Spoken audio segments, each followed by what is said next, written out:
Welcome to the Real News Network. I'm Sharmini Pires coming to you from Baltimore. The Greek finance minister, Yanis Varoufakis, met his counterpart, Wolfgang Schäuble, on Thursday. Following the meeting, they held a press conference. Here's some of what they had to say.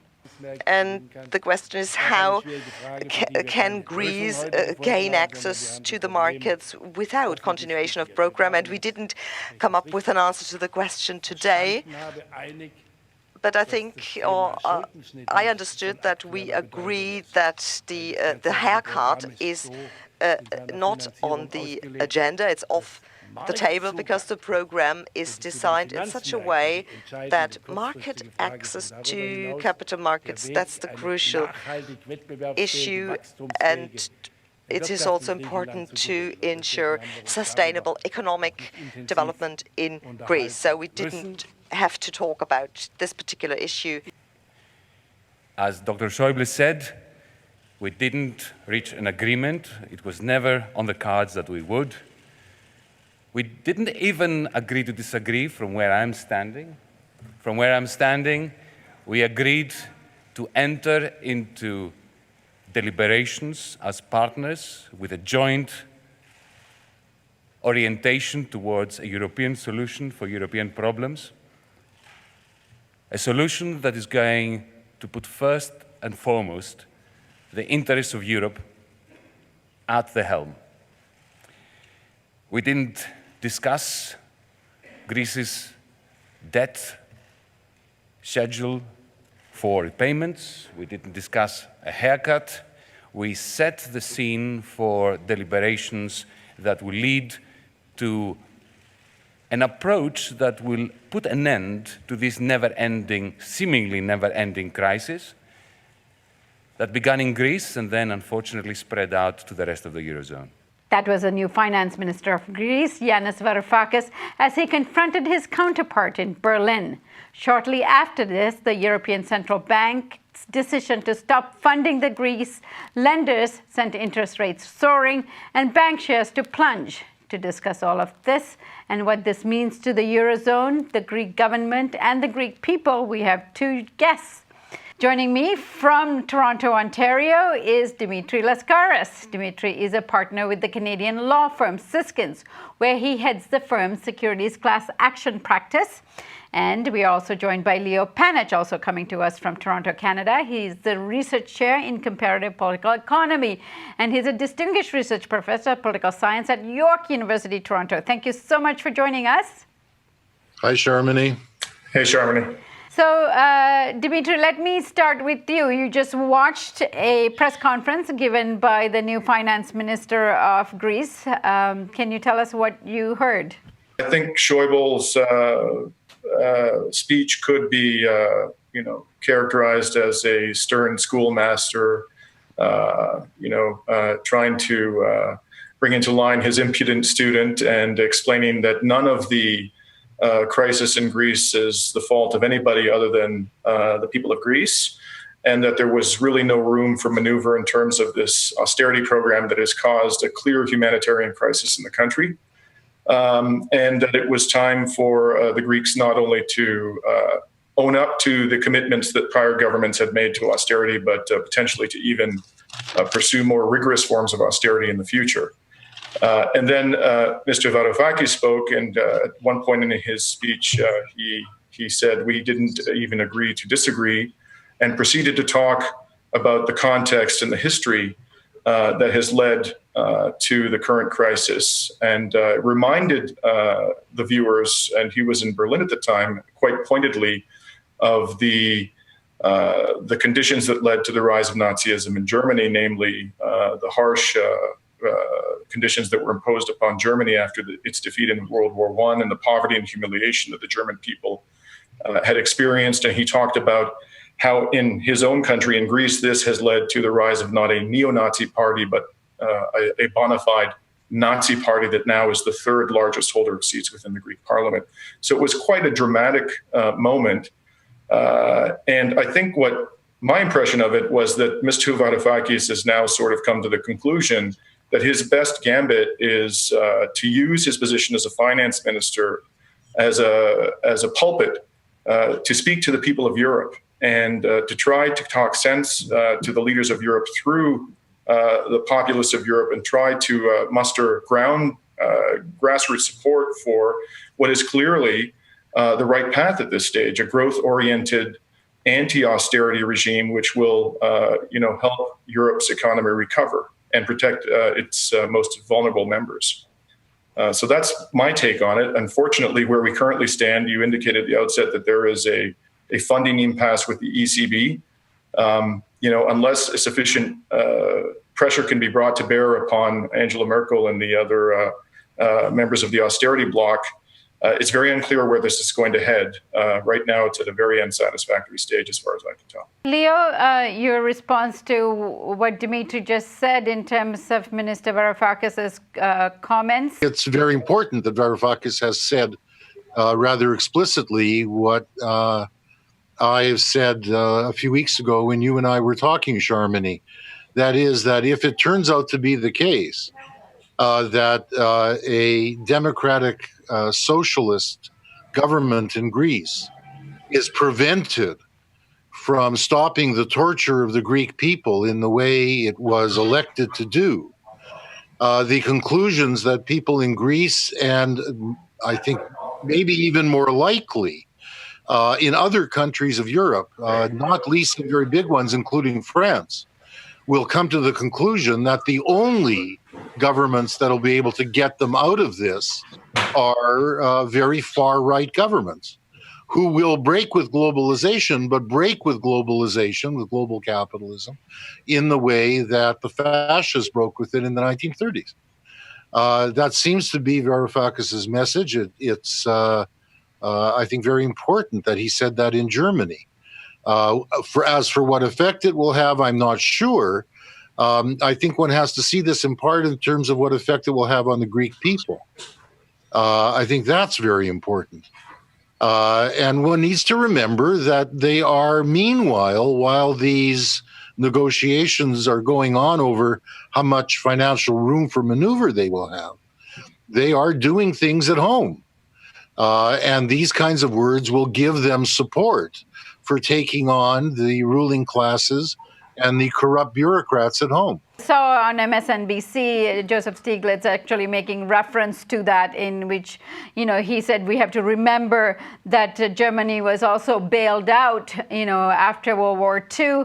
And then someone actually challenged him, saying it was a war and Greece is not in a war. Yeah, well, what they're referring to is a arrangement that was made in 1953, negotiated over the previous year or two, which allowed Germany not to pay back its debts, not only debts from World War II, but debts from World War I. So that's what he was referring to.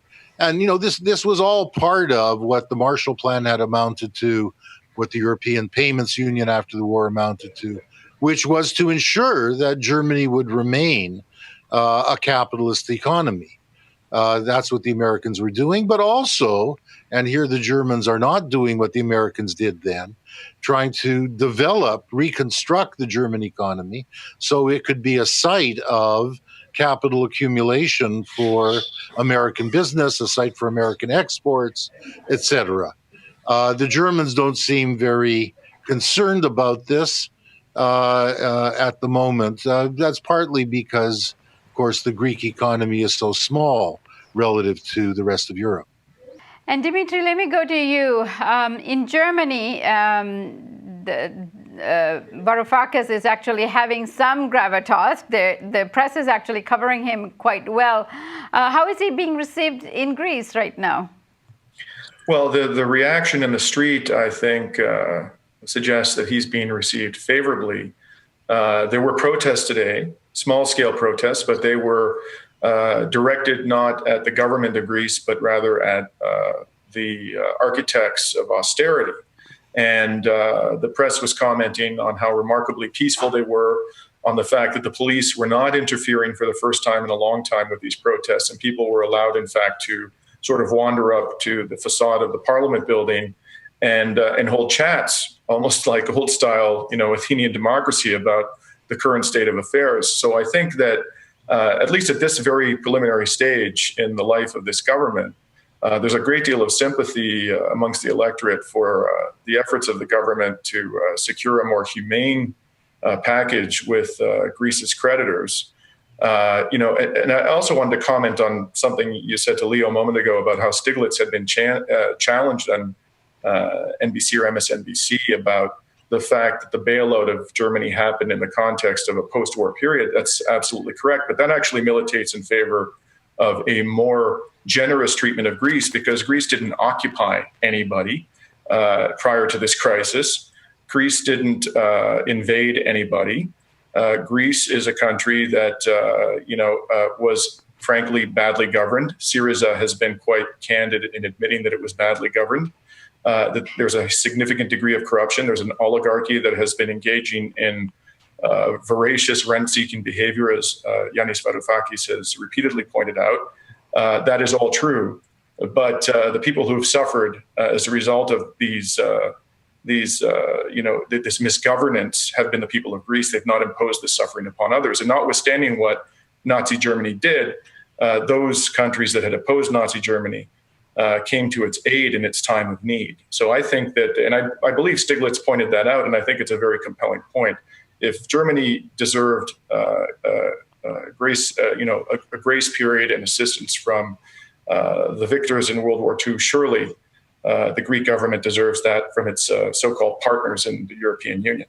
So, Leo, what do you think of what Dimitri is saying? The United States would not have given Germany more rope if they had any sense that the German business class was going to be undermined in the post-war period. And the German business class looked to the United States at a time of its extreme unpopularity for having collaborated with the Nazis. It looked to the United States to establish the type of conditions that would allow it to go on. And that's what happened. And I was astonished to find that in the Financial Times yesterday, Martin Wolf, who with Krugman and Stiglitz has represented the most progressive voice in the liberal left, in the business press, etc., in terms of calling for an end to austerity, saying very explicitly that the Greek government should be given room, that this should all be allowed. But then he adds suddenly at the end that Europe is a partnership which only works if it's a community of values. If Greece wants to be something quite different, that is its right, but it should leave. Now, what he means by that is that if Syriza's values are really democratic socialist, if they have not just a strategy of doing more than Keynesian reflation, but of democratizing the economy, of taking the economy away from the very few families that own and control the Greek economy, of turning the institutions of the state into agencies of popular democratic economic inventiveness and cooperation, well, then it's a different matter. And I think we have to be trying very hard to put people like Wolf and Stiglitz and Krugman on their democratic honor and say to them, look, a democratic government was elected that said that it wanted to socialize the Greek banks. It may not be able to do so in the short run, but it's trying to democratize the economy and produce an honest democratic state. Will you support that? And will you allow such a state to be part of the European Union? That's the test of democracy, after all.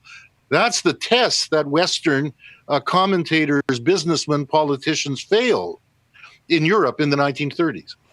Dimitri, what do you think of what Leo is saying? I agree wholeheartedly with what Leo has to say. I think it's time to put a Grexit on the table. And the government is in a difficult spot because the moment it begins talking openly about a Grexit, there's going to be a severe capital flight from Greece.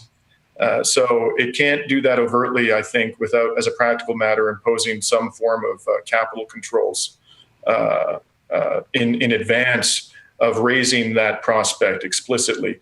but in its private conversations with its, again, so-called partners within the European Union and the Eurozone, it needs to be putting a Grexit on the table, because at the end of the day, the Eurozone is a straitjacket from a democratic perspective, from a socialist perspective. And the only way that Greece is going to free itself from that straitjacket potentially is to exit the Eurozone.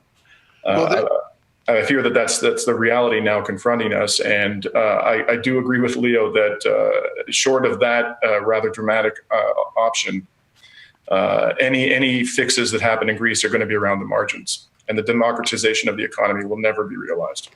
Leo? That well may be, Dimitri. I'm trying to put the onus, as I'm sure you would, and I know Syriza does, on the progressives in Europe. Rather than forcing Greece into that situation, why should it be forced to leave the European Union and the Euro for doing things that involve the most minimal requirements for stopping the torture of the Greek people? It seems to me that the onus should be put on progressives in Europe to allow the space for such a government to impose capital controls against its own minority ruling class that's just trying to take money out of the country. The onus should be put on them, it seems to me, to do that before we opt for or encourage Syriza to opt for them taking the initiative. What does that mean, putting the ownership on the progressives and democratizing the economy? Well, the European Union is not defined explicitly in its constitution as a capitalist union. It's supposed to be a union of European democratic states. Some of them, of course, we know aren't very democratic, but especially in Eastern Europe, let's leave that aside. In one or two countries there, we have far-right governments in power already, and they're still in Europe.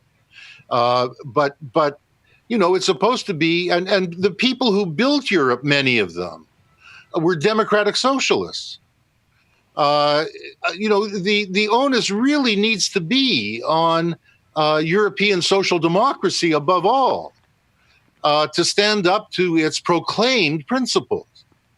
If it believes in democracy, if it believes in the electoral system, if it believes in freedom of association, then in every sense they should be supporting Greece in doing what it takes to turn that state into an honest state, to limit the flight of capital by a tiny minority that controls the economy, et cetera, et cetera. After all, they all had capital controls in the post-war period when the so-called Keynesian welfare state was built.